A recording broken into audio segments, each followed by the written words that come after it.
हाय, मी वैशाली. सकाळी 6 वाजता स्थापना होती गणपतीची, म्हणून 4 वाजताच उठलो. रेडी वगैरे झालो. बघा किती वाजले.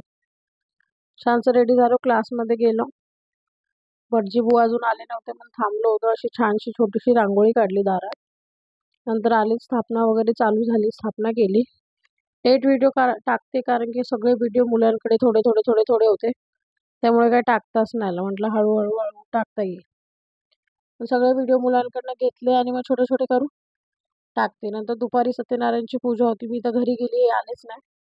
म्हणजे छान झोप घेऊन दुपारी मस्त रेडी होऊन क्लासमध्ये आले. आणि हा बघा आमचा छोटासा गुंडू इतका खुश होता, किती छान दिसतोय ना कुर्त्यामध्ये.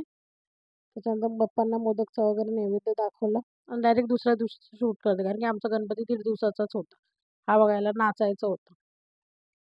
नंतर विसर्जनला चाललेलो, इतका पाऊस होता, आम्ही चालतच गेलेलो. रिक्षामध्ये गणपती बाप्पा होते आणि मग जवळच होतं, मुलं वगैरे आम्ही सगळे चालतच गेलेलो.